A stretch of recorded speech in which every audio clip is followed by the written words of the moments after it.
तसे तर आता थंडीचे दिवस आहेत, पण थंडीच्या दिवसातसुद्धा आईस्क्रीमचे फॅन फॉलोअर्स काही कमी नाही आहेत. त्यामुळे थंडीच्या खूप आधी शूट केलेले ह्या व्हिडिओला आज थंडीमध्ये जरी शेअर केलं तरी पण काय हरकत आहे, म्हणून आज ही थंडी थंडी आईस्क्रीमची रेसिपी. घरच्या घरी सिंपल, अजिबात तामझाम न करता आईस्क्रीमचं बॅटर खूप छान स्मूथ बनवता येतं. आणि त्यासाठी लागणारे आपल्याला दूध, मी इथे 1 लिटर दूध उकळून घेतलं आहे आणि आता ह्यामध्ये घेतली आहे कस्टर्ड पावडर, ज्यामध्ये मी थोडंसं पाणी ॲड केलं आहे आणि जस्ट त्याची स्लरी दुधामध्ये ॲड केली.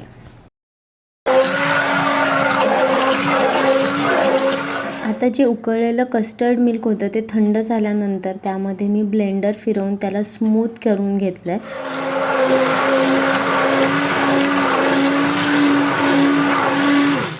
आणि आत्ताच तुम्ही पाहिलं की ब्लेंड करण्याच्या आधी त्यामध्ये मी स्ट्रॉबेरी क्रश ॲड केला आहे. आता ह्या स्ट्रॉबेरी क्रशला काही मोजमाप नाही आहे. या कस्टर्ड मिल्कमध्ये कुठल्याही प्रकारचं शुगर किंवा कुठलंही स्वीटंट यूज केलेलं नाही आहे. सो ते हेच आहे. क्रश मी ॲड केले. तुम्ही तुम्हाला आवडत्या फ्लेवरचं क्रश यामध्ये ॲड करू शकता. आणि ॲज अ शुगर म्हणजेच ॲज अ स्वीटंट एजंट म्हणून ते तिथे काम करणार आहे. सो नवीन एक्स्ट्रा काहीतरी गोड टाकण्याची काहीही गरज नाही आहे. ह्या क्रशमुळे इनफ गोडवा त्याला येऊन जातो आणि थिकनेसचं काम आपलं कस्टर्ड करतं.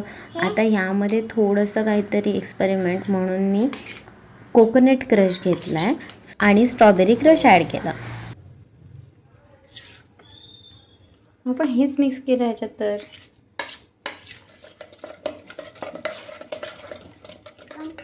आईस्क्रीम बॅटर सिलिकॉन मोडमध्ये टाकल्यानंतरसुद्धा काही उरले तर मी हे एअरटाईट कंटेनर्स यूज केले. यामध्ये मी हे छोटे छोटे 3 डबे भरून ठेवलेत आणि आता हे 3 डबे आणि आपले सिलिकॉन मोल्ड हे फ्रीझरमध्ये ठेवलेत. फ्रीझरचं टेम्परेचर -5 डिग्री सेल्सिअसवर ठेवून आईस्क्रीम सेट व्हायला ठेवले. मला या आईस्क्रीमला कोट द्यायचा होता, त्याच्यामुळे रोस्टेड कॅश्यूज आणि रोस्टेड आल्मंड्स घेतले आणि आता ह्यांना मी कुटून घेणार आहे.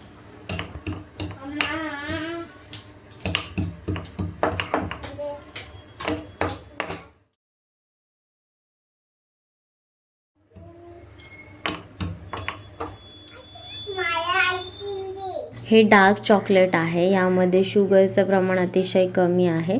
कोकाचं प्रमाण ऑलमोस्ट मोर दॅन 70% आहे.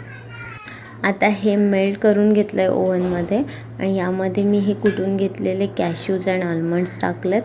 आता हे जे तयार झालेलं चॉकलेट आहे यामध्ये मला फक्त हे आईस्क्रीमच्या कँडी काढून त्यामध्ये डिप करायचं आहे, म्हणजे ह्याला कोट तयार होईल चॉकलेटचा. खरं सांगू तर हे करायला मला खूप छान वाटलं. खूप मजा आली करताना. थंड फ्रीज झालेली आईस्क्रीम जेव्हा चॉकलेटमध्ये डिप करतो आणि तो कोट तयार होतो ना, बघायला खूप छान वाटतं. खायला त्याहून जास्त छान वाटतं.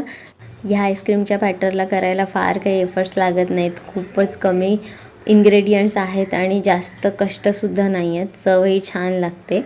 आणि हा कोटवाला जो प्रकार आहे ना, तो करून नक्की ट्राय करा. क्रंचीनेस येण्यासाठी जिथे मी आल्मंड आणि कॅश्यूज यूज केलेत रोस्टेड, तसेच तुम्ही रोस्टेड पीनटसुद्धा यूज करू शकता. खूप छान लागतं. तुमच्या आवडत्या क्रशच्या फ्लेवर आणि आवडत्या रोस्टेड नटसोबत हा कोट करून नक्की ट्राय करा. कमेंट करून सांगायला विसरू नका आईस्क्रीम कसं झालं होतं ते. भेटूयात नेक्स्ट व्हिडिओमध्ये. बाय.